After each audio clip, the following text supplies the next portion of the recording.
salaamaaleykum mbokk téléspectateurs yi ñu ngi leen jaajëfal di leen remercier seen fidélité bi ngeen amal seen émission Corona Solution. Corona Solution bi nag tey 3 initiative yi laay ñëwaat initiative yi bu leen fàtte ni mën ngeen voter initiative bu leen neex suñ jógee ci loolu dañuy dem seeti Zal borom namp yu baax yi suñu paree ci Zal war nañ seeti Siga borom musóori rafet yi après Siga nag Elimane Ndaw war na ma fekk fii sama biir bureau bi nga xam ne dañuy waxtaan si actualité mbas mi. waaw fàtte suy bi ñu dem te ñëwaat mais bi foofu ci suy bi de.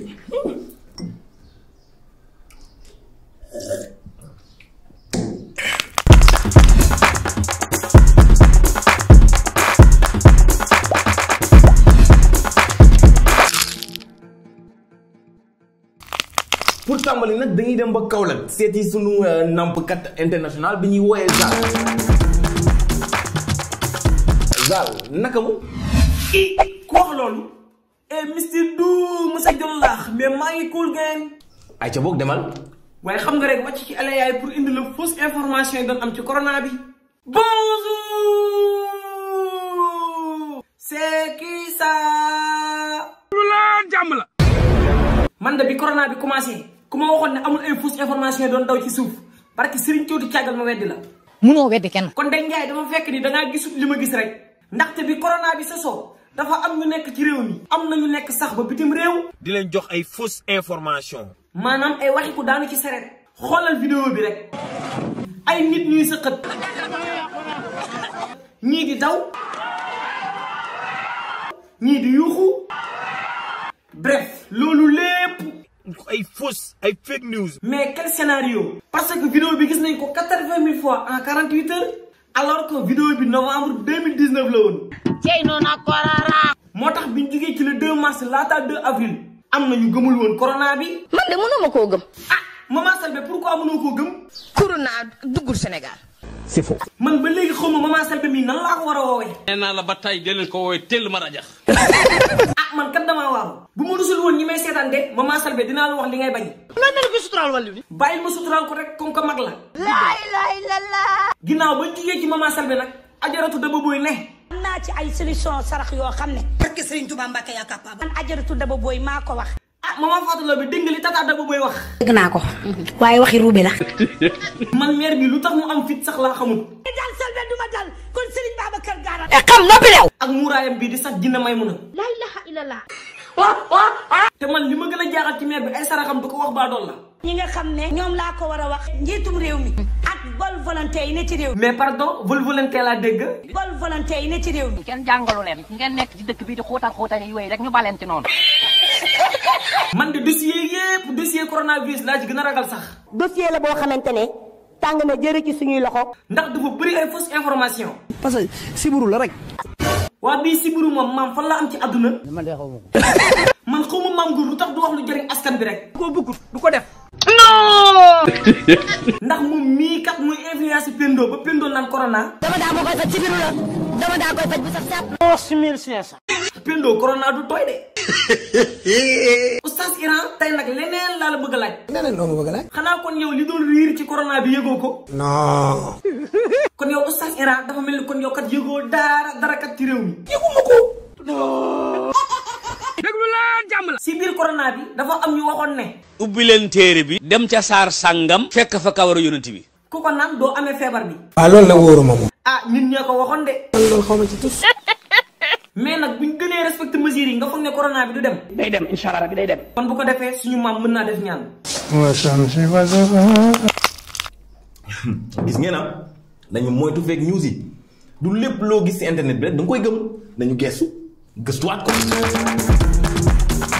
suñ jógee ci Zal dañuy dem seeti suñu première initiative bi nga xam ne agent wu Croix-Rouge yi ñoo ko def ñu dem Diamniadio te ñëwaat.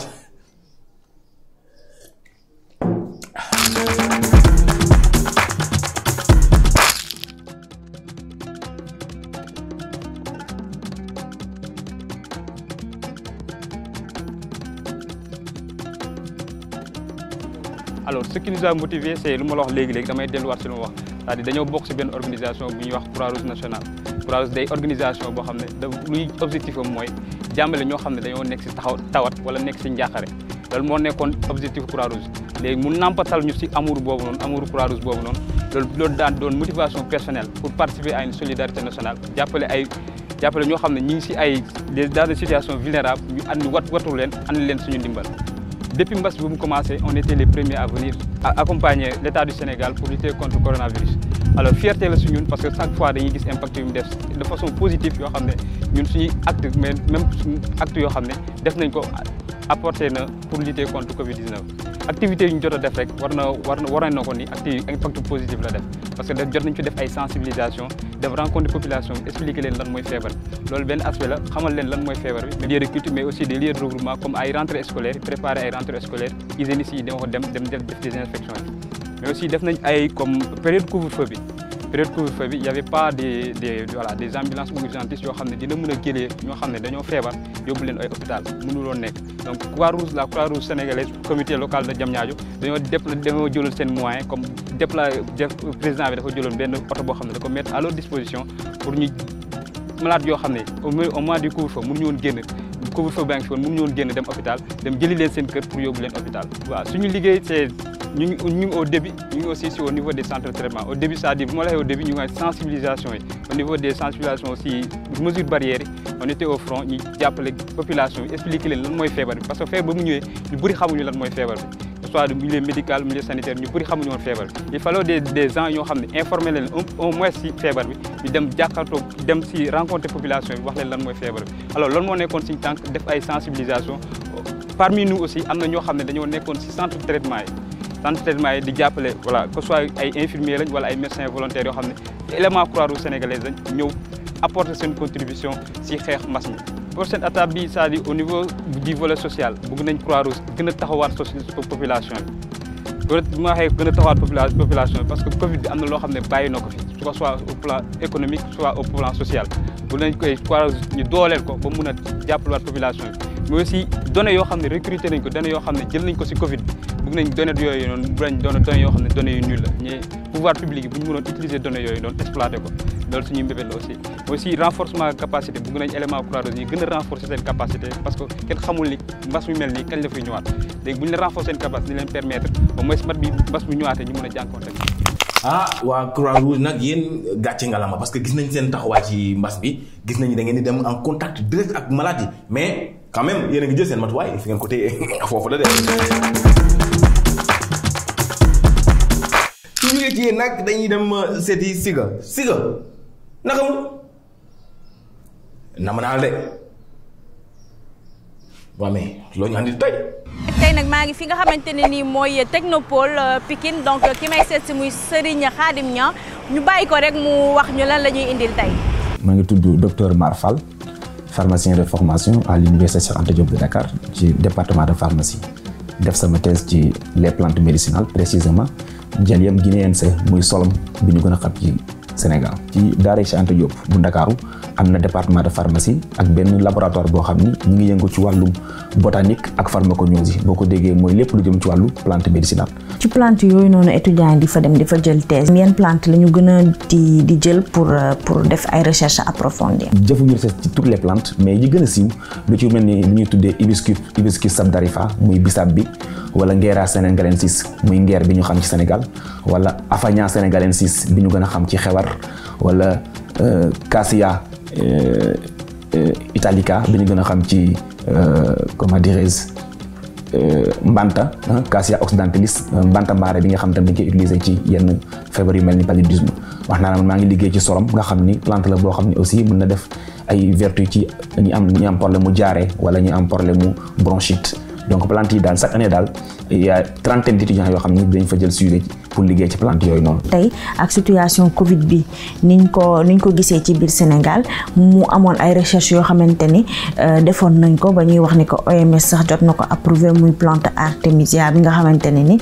wax nañ ni que mënoon faj bu fajul tamit dina dooleel nit ki ba nga xamante ne ni feebaru Covid bi dina génn ci yaramam yéen recherche ngeen ci def wala yéen xalaat ngeen ci am. waaw parfaitement Artemisia annua nekk na garab goo xam ni wala plante boo xam ni biñ ko dalee utiliser ci àdduna bi ëpp na 2000 ans boobu ak léegi mais ñu ko gënoon a xam ci lu jëm ci wàllu paludisme boo xoolee plante la boo xam ne day pousser la plupart du temps sud la ëpp lu muy pousser ak Madagascar boo xoolee li gënoon a indi sax coow li ci àdduna bi mooy Madagascar bi ñu jëlee seen Artemisia ak lu ñu tuddee Covid organique di ci traité lu mel ni Covid 19 donc juróon na coow ci àdduna bi ndax plante la boo xam ni tout le temps plante boo mënti jël muy Artemisia wala beneen plante xëy na dañ koy xamee benn vertu pour benn maladie mais plante bu ci nekk am na des centaines de molécules yoo xam ni war na mën a faj ñu xam ko ak ñu ñàkk koo xam donc bu ñu fekkee Artemisia ñu gën a xam ci paludisme bi ñu ñëwee ni kat day faj coronavirus donc am na ay propriétés antibactériennes wala des propriétés antivirales mu nekk loo xam dafa beesoon ci kanamu nit ñi donc nag sur la suite ci lañ tegoon benn politique pour teg benn comité scientifique boo xam ni dina liggéey ci loolu noonu loolu nag moom vraiment xamaguñ exactement parce que ba léegi comité boobu defaguñ révélation par rapport à ça parce que notre maître professeur Daouda Ndiaye moo nekkoon à la tête ak équipe bi mu ci àndaloon pour ñu mën ko valider ici au Sénégal pour des recherches scientifiques parce que loolu tëb rek ni plante bi dañ koy utiliser pour à des fins de traitement de Covid-19 alors que amuñu ay càmbar scientifiquement lan ak lan moo composé pour mën a faj coronavirus donc loolu da ciy baax ndax mën na indi yeneen gàllankoor yoo xam ni buñ ko jëlee nuñ ko war a jëlee mën na indi nit gàllankoor moo tax il fallait kon scientifique yi toog def seen table ronde pour mën a xool exactement nan lañ ko mën a utiliser. léegi comme ni nga ko jotee wax léegi nan la ñu mën a utiliser plante médicinale yi. waaw plante boo koy utiliser déjà dañuy am lu ñuy tuddee les règles de bonne pratique maanaam ni ñu koy utiliser bala nga koy utiliser d'abord dafa jëm ci këyit bi naka lañ koy këyiree parce que am na noo koy këyiree da ngay rey plante bi.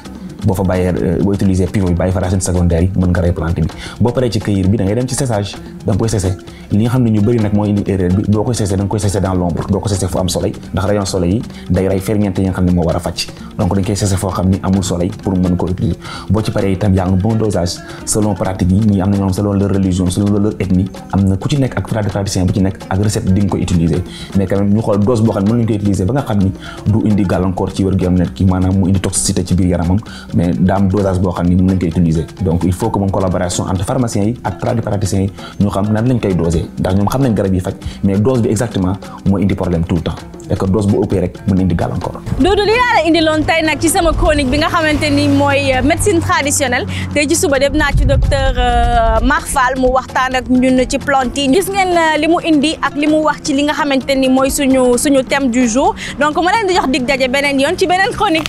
ah ñoo ko gisandoo tubaab bi dañu yor seen yëf ñun tam dañoo yor suñu yëf boo collee ba collee da ngay dell ci fu maam retour à la terre mère ci garab yi mais affaire bi dafa am nu ñu koy doser dafa am noo koy tolloolee parce que boo ko deful di nga ñàmbalee.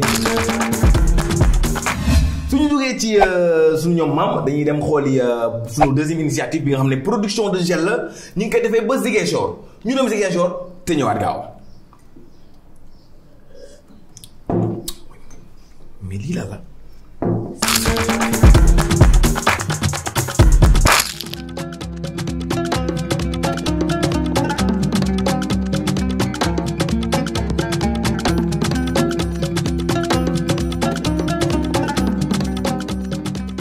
Depuis pandémie bu mu commencé ancien recteur bi Kourfia Diawara daf ñu woo waxtaan ak ñun mu ne ñu comme pandémie egsi fii Sénégal donc il faut ñu am lu ñuy def pour jàppale suñu waajur yi.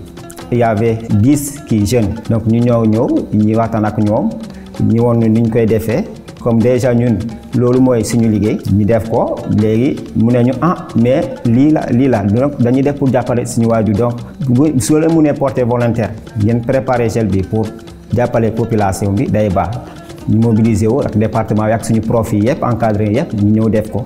ba mu wootee pour ñu defar gel yi ma nangu parce que am na ñi nga xamante ni amuñu moyen pour dem ci pharmacie di jënd ay gel. man de sentiment contentement rek laa ci mën a am parce que je me dis que apporté naa une pierre dans le développement de notre population. leneen mi tamit ñun bu ñu defee suñu gel bi avant ñu jox ko population bi dañuy liggéey ak hôpital de la Paix c'est un laboratoire de biochimie ak le docteur Sarr et le professeur Diatta bu ñu mën a xam est-ce que réellement suñu gel bi bu ñu préparé est-ce que baax na léegi ñu def ñoom ñu jël échantillon yi ñu dem def analyse yi pour xool est-ce que réellement dañuy ci rey microbe yi après bu ñu ñëwee ñu jox ñu résultat ñu ne seen gel bi moom baax na gel bi ñu njëkk a produire boobu dañ ko jox population bi ñu nekk ci village yi les plus reculés nekk ci àll bi nga xamante ne pour ñëw sa en ville problème nga xamante foofu même pour am pharmacie problème kii amul pharmacie même pour am hôpital yi c'est des districts ñoo fa nekk ñoom la ñuy jox gel boobu 1000 litres de gel hydroalcoolique et 1200 litres de solution hydroalcoolique ñun en tant que jeune loolu rek la ñu mën a def pour jàppale suñu waajur parce que en tant que jeune dañu nekk fi di jàng pour ñu mën a servir population bi parce que boo xoolee boo tourné de gauche à droite da ngay def ñii dañu def pour lii ñii dañu def pour lii pour aider ñi loolu rek la ñu mënoon def pour jàppale suñu waajur yi ñu gis nañu kii comment encore résultat yi parce que des fois gars dañu ñu woote ñu ne merci gis ngeen suñu gel bi baax na parce que des fois ñeneen ñi dañ ko ne ñoom suñu utiliser beneen gel par rapport suñu gel du benn te gis nañu am na effet si loolu li ñu def tey suñu perspective depuis le début dañu newoon dañu bëgg a def 5000 litres de gel hydroalcoolique et 10 000 litres de solution hydroalcoolique donc fu ñu nekk ni arrêté wuñu même kii bi su paree dañuy continuer di def suñu gel bi donc ba léegi ñu continuer déjà def nañu gel pour la rentrée scolaire le 5 octobre pour la communauté universitaire donc loolu yëpp université bi moo ko nekk di financer mais tamit suñu mënee am ku ñu jàppalaat gouvernement ñu jàppalaat ñu gën a am ñu mun a def par exemple ñu nekk si yeneen régions yi comment encore la population du sud ñu nekk Kolda Vélingara yooyu yëpp daf ñuy gën a arrangé. lii daal li muy wane yomb na jeunesse Sénégal nelawuñu bàyyiwuñu seen loxo parce que dañu doon xas. daan ñu mën wax que ay xale rek lañ de dañ doon wax système LND naan gars yi fecc rek lañ mën demeewul noonu gis nga jeunesse bi dañoo jug taxaw bàyyi lépp lu ñu am jàppale gouvernement bi xam nga ne suñu neexoon nelaw te nelaw dafa neex mais bàyyiwuñ ko dañoo jug xeex booy ay jàmbaar nañ ay jàmbaar Corona Solution billaay lii am na luñ ci def nijaay teel ma loolu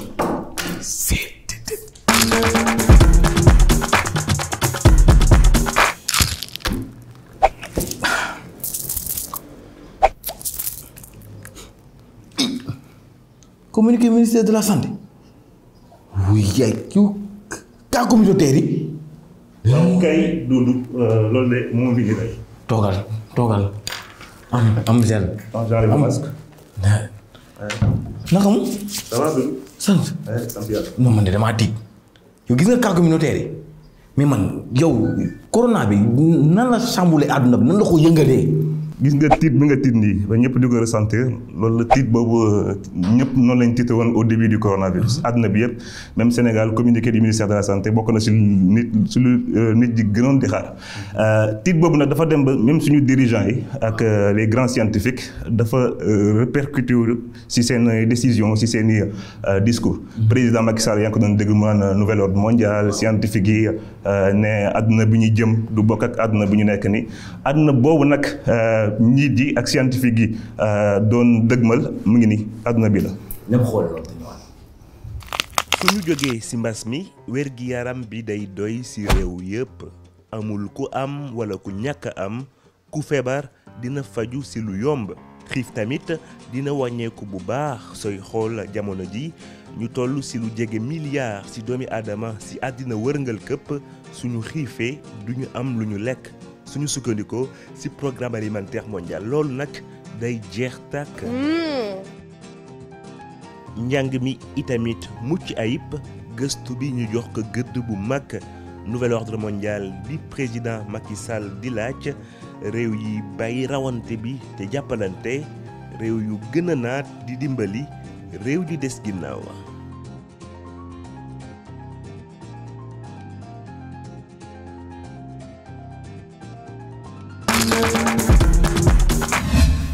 àdduna bi ma gis naa neex de. ay àdduna bi na neex mais kenn du si dem de. kenn du si dem parce que sooy xool actuellement effet d'annonce yu amoon au début coronavirus ba fi ñu toll nii c'est tout le contraire qui s'est passé. actuellement sooy xool les chiffres de la pauvreté dans le monde. dafa gën a tar les gens qui ont faim dans le monde dafa gën a augmenté wu. sooy xool également le discours des gens qui prônent le nouvel ordre mondial. actuellement demuñu fenn foo xam ne war na jege nouvel ordre mondial sooy xool États-Unis Brésil seen dirigeants yi ñoom ils sont un peu égocentriques c'est-à-dire que au lieu ñu ubbeeku parce que nouvel ordre mondial réew yi di jàppalante et cetera au lieu ñu ubbeeku ñoom seen bopp kese fi mu nekk nii. tëju sooy xool crise yu am si àdduna bi. depuis première guerre mondiale deuxième guerre mondiale. saa yu crise bu important mais dañu naan suñu paree si lii. fu ñuy jëm mooy lakk. Première guerre mondiale dañoo créé société des nations. mais après société des nations àdduna bi dina am jàmm. amuñu jàmm ba deuxième guerre mondiale am ñu créé Nations Unies coronavirus bi au début ñu doon ay annonce yu mag mais sooy xool nii amul lenn li firnde ne. àdduna bi ñu jëm mooy dàkk àdduna bi ñu nekk nii. est-ce que kon daal moom ñu ngi gis corona bi ñun gis monde buur daxit bii ñu wan duñ fa jëm. non non. dara lu ngay firnde. loolu metti na de. metti na mais muñ rek. man de maa doon gént yàqal nañu sama gént de. mayata gel. kon que moom lañ fi am. moom lañ fi am de. àndu bees bi gel rek lañ ci am. ak masque. je porte mon masque.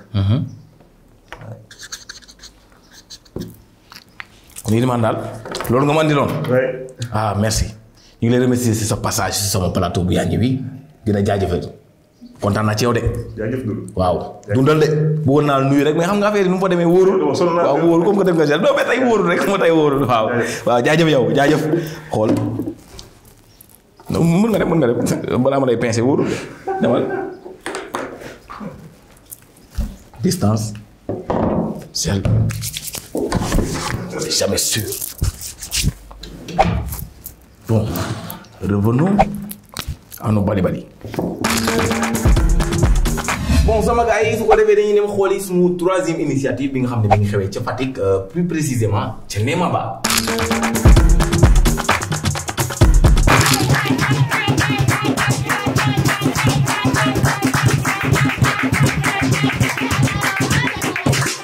li ñu poussé pour ñu ne dañuy defar saabu jigéen ñi dañ doon defar saabu ba pare mais savon médicament la woon nekkul comme bii nii dafa am tuuti changement mais corona bi mu ñëwee tamit dafa stoppé seen activité yu bëri léegi comme dafa dem benn instant produire tuñu saabu defaratuñu eau de javel tamit ñu bëgg profité ci instant bii nii nga xamante ne dañ leen di yëkkatiwaat ñu reprendre seen activité bi mais ba tey dafay nekk ci cadre riposte Covid 19 loolu moo tax ñuy defar savon antiseptique ak eau de javel benn partie bi dafay nekk sous forme de don dañ koy joxe ci poste de santé bi savon ak eau de javel mairie ba dinañ fa yóbbu savon ak eau de javel mosquée ba tamit ak ouverture bu jotee école ba dinañ fa yóbbu savon ak eau de javel tamit.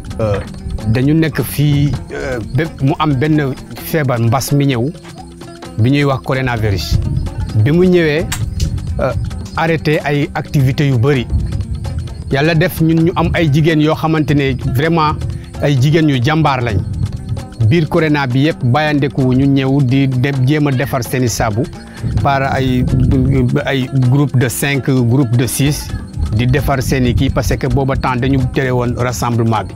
donc mbas bi mu commencé ba léegi li ñu jot a defagum mooy production bu ñu njëkk def avant ngeen di ñëw boobu 100 savon la woon 50 savon de linge ak 50 savon antiseptique plus production bu tey bi boobu calculer guñu exactement ñaata savon la ñu produire. donc fii nii dafa am benn groupe boo xamante ni moom mooy gérer mbirum set setal bi par semaine chaque samedi moom mooy def set setal bi nettoyer dëkk bi teg si pour respecter l'environnement sauvegarder fi ñu dëkk suñu cadre de vie tamit dañuy defaraale ay emballage en papier yoo xamante ni famille si la ñuy def seen produit ostréicoles yi duñu utiliser ay sachet en plastique yoo xamante ni suñu paree dañ koy sànni te mën na jur lu bari. comme groupement fane ye in commencé an yaga comme i ñaap ay groupe manam nene wiin har ɓaxay fi ɓetuk i mbiya cotiser kiino kiin par ɓay nayik yaga i partout i ndet koy mbiya bo corps africa ngar kete ngarna ba ɓisanida in bagage matériel pour i njal a ciida in doole i njala bo kene ke gar corona fane gar ndiiki ye corona fane garna i mbiyata par wiin ɓetuk a ngara njal a ndet par wiin daduk a ngara njal a ndet yaam i salate o groupe danaka calel in daal raga geem ay geeno daal i ka koy tade nooru calel ke i njega teen i nanga mbiya mbatin ɓet kees ne i mbatin tamito pour élève ke nanga mbet ka école i nanga mbatna tamit ɓisna poste de santé fane i mbatna ina ɓisna muski fane i nu yoqna i ɓekni kees ne mbitan activité in tamit i naga i ñaƴin tan ah waa nee ma ba gis nañ seen liggéey bu rafet bi de transformation de savon yi defarum eau de javel yi macha allah gàcce ngalaam. xam nga gars yi baax yi nag émission bi mi ngi commencé jeex mais balaa ñuy dem comme d'habitude dama leen di fàttali benn affaire bu ndaw da ngeen war a voter initiative bi leen gën a neex pour voter c'est très simple et c'est gratuit doo fay dara dërëm da ngay envoyer Corona Solution au 21 200 21 200 nga tànn initiative bi la gën a neex mu gagné su gagné nag jox ci mbaqus yi waaw te bu leen fàtte suivre ñu sur les réseaux sociaux yi yëpp dinañ leen ko jox détail yëpp dinañ leen ko jox lépp di ngeen ko gis di leen suivre rek yéen fii ngeen koy amee donc on se donne rendez-vous à la semaine prochaine Inch'Allah. Corona Solution toujours là pour vous servir.